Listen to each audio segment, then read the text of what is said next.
Hey, it's Brian Icenhower. Welcome today. I want to talk about a topic that we see oftentimes with real estate teams. And we have something at Eisenhower Coaching that we refer to as the matching standard that we use a lot of our teams. It's a great way to turn small teams into larger teams, to make leads go further. And essentially, it's a lead distribution criteria when we use the matching standard. And you've probably heard us talk about this before. I know all of our teams are, but we're going to delve into a unique part of it today that often doesn't get delved into. Just as an overview, very quickly, the matching standard basically means we're trying to get our agents to generate their own business from their own sphere of influence, right? So what we do is we involve making that an expectation for them in order to get leads. And basically, if you have a bunch of agents on the team, however many leads that they generate and close from their sphere of influence, the people they know or refer to them, we're going to give them just as many closings from team generated sources, whether it be the team leader's referral source, online leads, anything that the team provides. And to do that, we use the but for test. But for the existence of the team, would that lead have been generated in the first place? Okay. But for the existence of the team, would the lead have been generated? But for the team paying for Zillow leads, you wouldn't have gotten it. But for the Rainmaker team leaders having a strong SOI themselves, he wouldn't have given you that buyer side. But for anything that way. So that's what they're trying to do. We're trying to stay ahead of our agents by providing enough leads to stay ahead of them. Okay. But every now and then, especially in like high volume areas, you'll see this a lot more for a lot of reasons I won't go into right now. You'll see in the high volume areas, the higher price points, you can't keep up with them anymore. All of a sudden that they're generating 20, 25 transactions. They don't even want the team generated leads anymore. And what you can do there, I think we all know this now, we can actually put them on a higher commission split and put them out to pasture. You got to stop thinking transactionally and not worry so much how much you make off that agent. And you keep growing the team and bringing in agents on a lower commission split, your normal commission split. And now we've got a path to growth within the team, right? All of a sudden they start to see, okay, I can start selling more and I can stay on the team when I get successful too, which is why you see so much turnover on teams. They always want to jump off the team and go solo. And they look at you as a stepping stone. Yet these big teams have all these high performance on their teams. And that's usually the difference, right? Is they have the matching standard in place.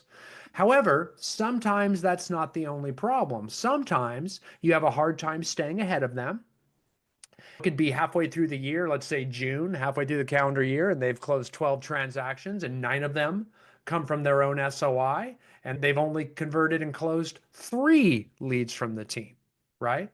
You'll start to see that in certain areas if they get real hot with their SOI. Like all of a sudden they just happen to get lucky and get a ton from their SOI, things like that. Number one, we need to make sure they finish the whole calendar year. Number two, you should be giving them the most leads on your team right now to stay ahead of them. They've earned it, right? They're the ones working their SOI. That should be the main goal of your team, unless you want a bunch of telephone prospectors that just leads all day on the telephone, which no one wants to be that forever. No one gets their license with that in mind. So the concept is you've got agent generated leads and team generated leads. Okay. But there is an option to use something in the middle. And I want to show you how to use that something in the middle because there's a few different scenarios where we do it. And here's how it looks on the screen. You can see the I generated lead is the agent. Okay, that's the I lead. I did it myself. I got it from my own SOI. Way to go. That's your agent. And then on the far right, you've got the team generated. That's provided by the team like we talked about. But now we got the we category in the middle. This means we did it together. The team did a little bit and the agent did a little bit. Okay? It's almost like we call that a tie. And it makes the leads go further for the team, but you're going to find a lot of the things that you're counting as I generated, the agent generated, they really couldn't have done it but for the team. The but for test applied. So that's when it becomes a we. So what are those areas we often see the we? That we just put in the middle as a draw. We don't count those, and you just need to stay ahead as a rainmaker, stay ahead of the agent on the I categories. There's 3 main areas. Number 1, open houses. This is probably the most common, okay? Why? But for the team having the listing, would there have even been an open house for you to hold? So you could put it over there on team generated side and count that as team generated. That's totally reasonable. However, You really want to get those agents out there holding as many open houses with all your listings as possible, especially in low inventory markets and things like that. They're a gold mine. I'd be trying to have 3 to 4 open houses on every listing standard if I ran a team. They're just gold mines right now. Whether you like them or not, if you don't like them, you're wrong. You're not working them well. Got to learn how to work them. Because I can tell you right now, there's a reason everybody has them, right? And agents need to get out there. But if you have to force them to go there, maybe we move it into the we category. I've seen teams even move it all the way to the I category, right? Just to get them to do it. Just to get them to do it because they know if they get a lot more I closings, they'll get a lot more leads delivered to them by the team. See how we incentivize by teaching them to fish, not just giving them fish. And you wonder, how do some teams get these agents to be so successful? It's their systems that they implement. It really is. So very important we remember that, understand that. So open houses are one of those where you could easily put them in the middle to make the leads go longer. And quite frankly, it really gets them focused back on their SOI is where it needs to be anyway, because they need to work that SOI. What the we does, it just shows them, hey, that by doing these open houses, it's working for you. You're getting a lot of closings from here. So work more open houses. That doesn't mean you should not be building your SOI to grow your I category. So that's why I like separating them. Make sense? The second one is this. This one's very powerful. Okay. It's the second instance is when the lead comes in from the team. Let's say it's a Zillow lead that the team pays a lot of money for. The agent then converts it and closes it and does such a good job.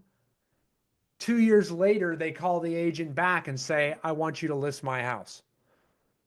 See how that's like an SOI, but it's also team generated on the first transaction. See that? So on some teams will count that as their SOI. Why? So it would be I generated, agent generated. See how this stuff gets so heady? You got to keep your head around it. Real estate can be a business. It can be tougher than just lockboxes and opening doors. So all of a sudden, we want to reward them so that they convert these leads, they put them in their SOI and they stay in touch and they do such a good job with their customer service that client wants to come back to them. I can see how we want to reward them and make it I business, agent business. But at the same time, we worked together to do it, paid a lot of money for those Zillow leads to hold you accountable, to create dashboards and all the different things we do to get the thing to come in the first place. So it really is more truly we business there. Put that in the we category, call it a draw. Makes your leads go further. Here's the last one. You don't see this as much. A lot of the really good admin teams, teams that don't have admins just handling listing to closing, paying by the file, the teams that have strong admin, which I prefer to teams that go lean on admin. They're just able to go bigger without the same amount of turnover. I know it flies in contrary to the opinion of profit first, but I don't think it does. I like strong admin. I still think it applies to profit first. I just think in real estate, we're so cost sensitive. We think that keeping lean admin, it's like an excuse for us. But I like admin that's strong, right? So you have a very strong marketing department that's full time, that could be the highest paid admin you have, not the cheapest. And those types of teams tend to be much more successful, have higher turnover, and can get a lot bigger. They don't get stuck. So a strong, high-paid marketing person will usually pay for all your admin costs on a scale of 3 to 1. I'm not joking. They just generate that much business for you. So it's investing in your business. So a lot of those teams will provide farms for all the agents on their team. Wherever they live, we'll market around that farm. Again, that's very much we business. It's their farm. They're going to work it. So now every agent on the team has their SOI database and their farm database. We have a lot of clients who do that. And boy, do those become the top teams in any area very quickly. And every agent wants to join that team. Everybody sees what the team's doing for them. They just become magnets because the value add is so strong. Yeah, I know the marketing materials can cost money, so there's usually a limit on that. There could be a shared expense on that. There could be a limit on that. But again, that's we category stuff right there. Those are pushes. Make sense? So usually we're going to start with the team versus agent generated, I and team. But then we get to a point where we start getting bigger and we start introducing the we category. You can start that way too. But that's the main places we use it. Does anybody have another place that they might use it? Rick, do you got something? The more we generated, often if you have floor time, that could be we generated. Oh yeah, floor time could be we generated. Yeah, that's exactly Sometimes right. door knocking. Hey, this is my listing. Why don't you go knock around these doors? I haven't got an opportunity to do that. That could be we generated business. Sure, good. These are all ways that tend to be very action items. Okay, let's go do something to generate business. Great. I'm going to go do an open house. I'm going to go knock the doors. I'm going to spend time in the office. Like they're very action item lead generation activities. Love it, Rick. Thank you very much. I appreciate that. Brian, real fast. Yeah, so we have teams that allow their agents into their pond, might assign, hey, here's 20 of our past names that we've occurred. You call and turn them. So those are names that were paid for by the team, and the agent works similar to an ISA to convert it to an appointment. All right. So team generated lead source could be expired listings. They don't necessarily give you the lead, but they pay for the numbers. They pay for the auto dialer, maybe. Could be old circle prospecting leads that haven't been nurtured in a while, like you're talking about, Brian. Yeah, all that. I might even call some of those team generated because that costs a lot. You got to be held accountable. There's lead follow up, there's CRM involved, all those things to be a successful prospector, but could be a we as well. So find out what works best for you. If you're having an easy time staying ahead of your agents, maybe you don't need we.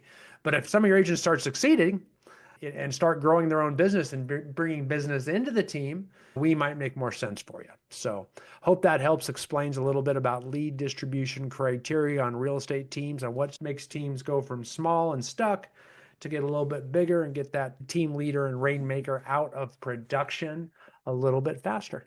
All right. Thanks, guys.